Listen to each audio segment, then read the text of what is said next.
हे दोन कपल जेव्हा लग्न करतात, यांचा एक मुलगा आणि ह्या कपलचा एक मुलगा, एक मुलगी, आपोआप हे दोघांचं 4 लोकांचं मिळून किती मुलं होतात? 2. जेव्हा हे दोघं लग्न करतात, यांचा मुलगा किती होईल? एकच. म्हणजे आपोआप पॉप्युलेशन कसं झालं? 1 झालं. हा झाला धार्मिक लेवलचा स्ट्रक्चर.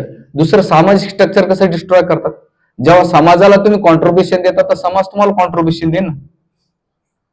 तुम्ही मुलगी जर समाजासाठी मुलगी दिली, तर मुलगी तुमच्या मुलाला भेटेल.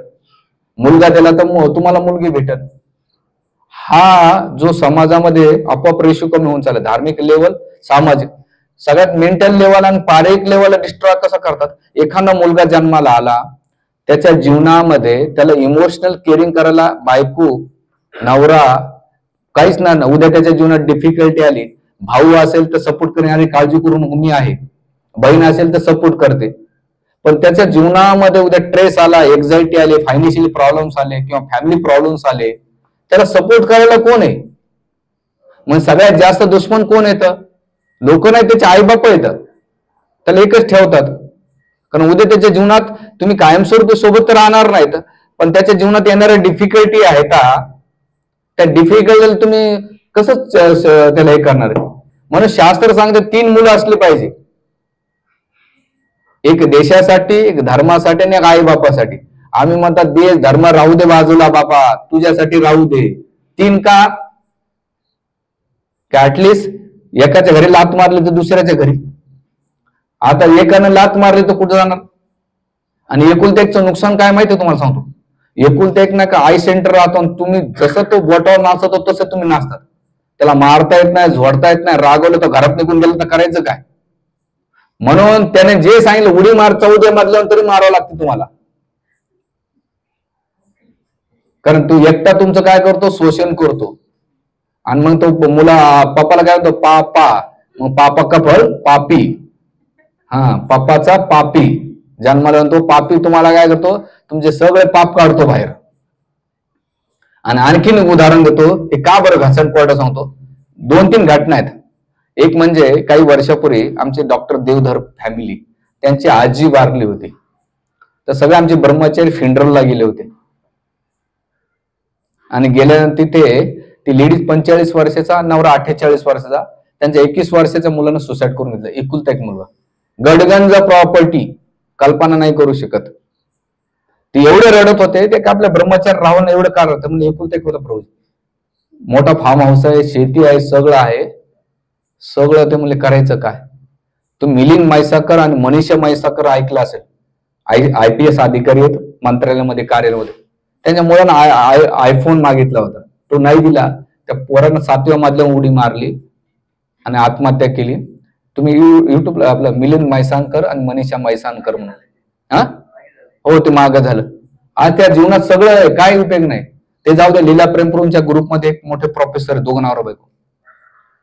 त्यांचा मुलगा BBS ला काहीतरी मार्क्स कमी पडले आणि त्याच्यात गेला.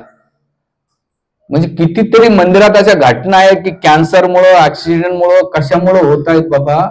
तुमच्या एका संततीचं नुकसान तुम्ही पारिक लेवलला तुम्ही डिस्ट्रॉय करतात, सामाजिक लेवलला डिस्ट्रॉय करतात, धार्मिक लेवलला डिस्ट्रॉय करतात. तुम्हाला दाखवायचं काय? आणि हे कोण आहेत? अतिशहाणे हिंदूच आहेत, जे स्वतःला सो कॉल मानतायत. अरे तुमच्या जीवनाचा आश्रय धर्म राहू द्या, समाज राहू द्या, पण तुमच्या व्यक्तिगत जीवनाला ते सपोर्टिंग राहतंय. तुम्हाला इमोशनल केअरिंग करण्यासाठी तो गरजेचा आहे ग्रस्त धर्मामध्ये. आणि त्याला बी गरज आहे, तुम्हाला बी गरज आहे. म्हणून एक मूल आहे ना, सगळ्यात घातक आहे. आणि हे सगळ्यात मनातला कल्पना काढून घ्या, मी बेस्ट एज्युकेशन देईन, काही नाही. प्रकृती प्रत्येकाला जे ते द्यायचं ते देते. बाळाला जन्माला आणतो, तो टेन्शन मध्ये राहत नाही, अरे आता माझं पोटाचं, आपोआप पाना फोडतो, प्रकृतीचा नियम करते. आता आम्ही 4 बहीण भावंड होतो, माझे आई वडील मजुरी करणारे होते, पण आज बी आमच्या जीवनात काही डिफिकल्ट, 4 बहीण भावंड एकूण सपोर्ट करतात. आता बहिणीच्या जीवनात खूप डिफिकल्ट आहे. आमच्या गोसाई माताजी प्रभूला माहित आहे. पण आम्ही 3 भाऊ काय म्हणतो, काळजी करून आम्ही आहेत ना. आणि ती बिंदास राहते. ती एकटी असली असते तर काय केलं असतं तिनं? एक विचार करा, प्रॅक्टिकली तुम्हाला सांगतो. हे सामाजिक स्ट्रक्चर नाश करण्याचं काम. आणि आपण हे आपल्याला जे माहित आहे ते सांगितलं पाहिजे. आणि जीवनात येणारे आता जर कम्फर्ट झोन मध्ये राहताना मजेशीर राहताना तर भविष्यामध्ये तुम्हाला स्ट्रगल करावं लागणार आहे. आणि आता थोडं स्ट्रगल करताना एज्युकेशनसाठी, करिअरसाठी, पैशासाठी ठीक आहे, पण भविष्य खूप सेफ राहणार आहे त्यांचं. ऍटलिस्ट त्याचा तरी विचार करा. अरे बाबा एकुलत्या का त्याच्या भविष्यामध्ये त्याला सपोर्टिंग राहणाऱ्या काहीतरी गोष्टी, त्याला इमोशनल बहीण पाहिजे किंवा भाऊ पाहिजे. तेच सोडा, आता कोरोना काळामध्ये काही जणांचे आई बाप वारले, एकुलत्या एक वर्ग, ना मामा ना मावशी ना काका ना काकू ना बहीण ना भाऊ.